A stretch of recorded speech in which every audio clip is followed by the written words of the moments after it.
Welcome to our presentation. New Zealand's adoption regime is governed by the Adoption Act 1955, an outdated law that has seen little significant change since its inception. The Act is criticised for its lack of cultural sensitivity, failure to consider children's rights, and inability to reflect modern family dynamics. It does not adequately incorporate tikanga Māori practices, such as recognising whāngai, a traditional Māori form of adoption within extended families. Furthermore, the Act fails to prioritise a child's cultural identity, particularly for Māori children, which conflicts with the Māori concept of whānau, where connections to one's biological family are crucial. The Act also reflects a mid-20th century view of family, prioritising heterosexual married couples and ignoring the diversity of contemporary family structures, including same-sex couples and single parents. Additionally, the emphasis on the finality of adoption orders limits adoptees' access to information about their biological families. There are also concerns that the consent provisions do not sufficiently protect biological parents from coercion. There is a growing consensus that New Zealand's adoption laws need to be modernised to better reflect the values of inclusivity, cultural respect, and the protection of children's rights. Openness and transparency in adoption, along with access to information, are crucial for an adoptee's identity and well-being. The Adult Adoption Information Act 1985 restricts access to information, significantly impacting adoptees and birth families. Under Section 4 of the Act, a child's original birth certificate is sealed, and the adoptees can only apply for it once they turn 20, contingent on the birth parent's consent if the adoption occurred before 1985. This outdated approach fosters secrecy, contributing to identity confusion and psychological distress. The restriction of age 20 is problematic as it does not reflect other legal age thresholds, such as marriage at 18 or consent at 16. Furthermore, adoptees who are unaware of their adoption may never learn about their lineage, leading to a lack of connection and closure. The current regime's lack of transparency prevents open conversations and the normalisation of adoption. Modern views stress the importance of openness and children's rights, highlighting the need for reform in New Zealand's adoption laws. We propose allowing adoptees unrestricted access to their birth information at any age, removing the current age restriction of 20 and the need for parental consent for adoptions before 1985. This reform respects the rights of the child and promotes openness and transparency in adoption. This reform would be a solution to issues of identity confusion, psychological distress, and many other issues that come with a sealed birth certificate. We don't see any valid reasoning for an age restriction of 20 when 18 is considered an adult by most people, and 16 is the age for consent. This age restriction should be fully removed or at least changed to 16 years old. This respects the autonomy of adoptees and fosters a more open and accepting societal attitude towards adoption. With this reform, we propose that counselling support is there to help adoptees find out their heritage and provide ongoing support and guidance if needed. A second proposed reform is introducing dual birth certificates, including both genetic and legal parents. This would create a more comprehensive and transparent record of the adoptee's lineage, acknowledging the importance of both genetic heritage and the adoptive family, creating a more holistic and accurate representation of the adoptee's identity. Under the current Adoption Act of 1955, there is nothing stated requiring or even encouraging adopting parents to uphold their child's cultural identity. This raises a significant issue of children growing up without any connection to their culture. Māori parenting customs differ significantly from those of Western conceptions. Māori view children as taonga, which should be treated with aroha and whakaute. In contrast to Pākehā, who view children as property. Raising children is not just a responsibility for parents alone in Māori customary, rather a wider responsibility shared within the whānau.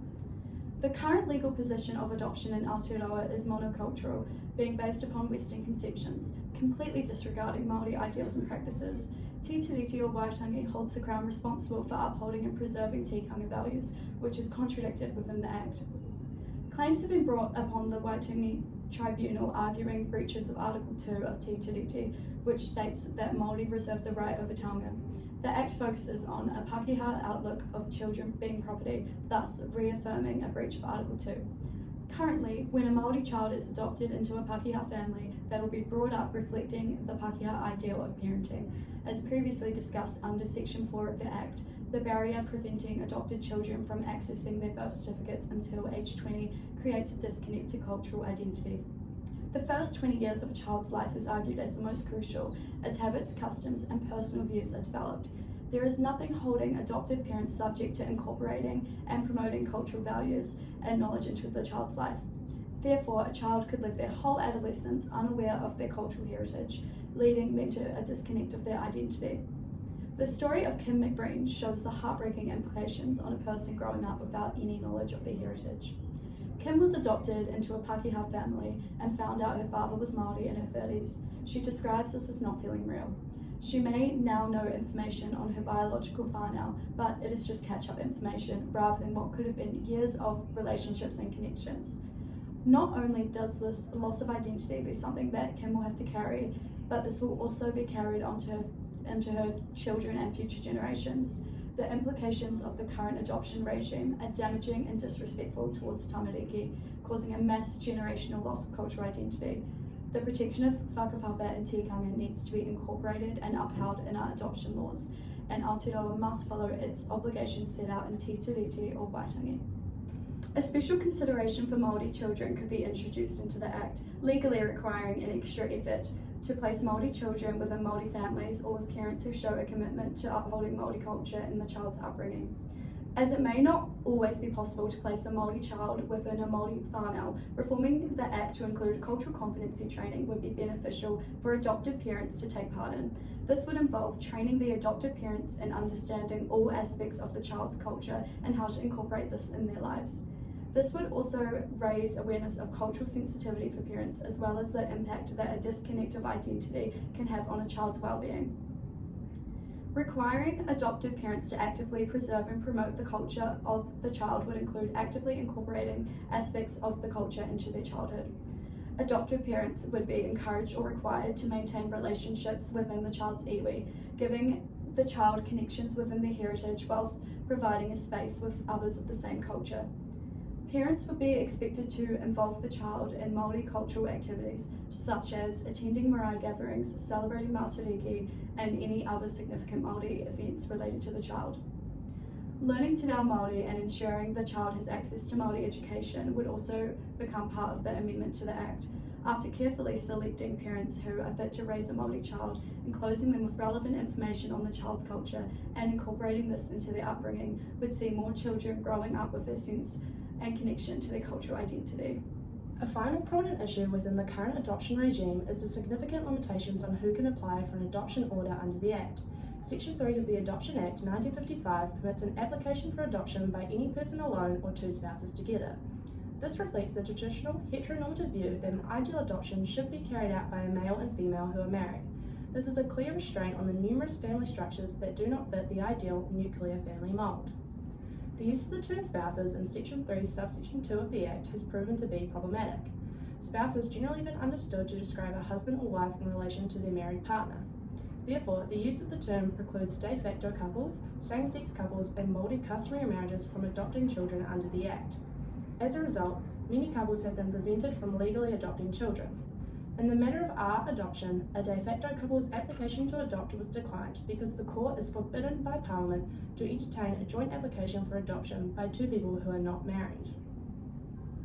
In more recent times, the courts have chosen to loosely interpret the legislation to better reflect our ever-diversifying society. In Re Pieni, Judge McHardy declared spouses could include de facto couples of both the same and opposite sexes. Similarly, the court in Re-Adoption by Paul and Huraki was of the view that marriage is not a prerequisite to the definition of spouse, but these interpretations are arguably outside what Parliament intended for the statute. Furthermore, under Section 4, Subsection 2 of the Adoption Act 1955, the law expressly prevents a single male from adopting a female child. This general prohibition can be viewed as a form of gender discrimination. An impact of this provision could lead to a brother, uncle, or godparent being prevented from adopting a child where the threshold of special circumstances is not met. This statutory presumption that a single male cannot parent a female child is outdated and unnecessary, where both the court and social welfare approve each adoption. A reform that we propose for this issue is a change of the wording in Section 3, Subsection 2. This could involve substituting the term spouses with partners to allow civil unions, de facto, and same-sex couples to adopt without any additional hurdles. This would emphasise the importance of a stable and loving home over marital status. Furthermore, it removes the gendered element of the provision to make adoption more accessible for prospective parents who do not fit the traditional family structure. It would also be beneficial to explicitly recognise customary marriages. An express inclusion of customary marriages would allow for many different cultures to have ease of adoption. This would encourage and support people from diverse cultural and ethnic backgrounds to adopt, which could also have the effect of matching more children with families that meet their cultural and identity needs. We also believe that Section 4, Subsection 2 of the Act should be repealed. There is no justification for suppressing all males who wish to adopt a female child. The checks and balances that are already in place with adoption are enough to protect children from ending up in an unsafe environment.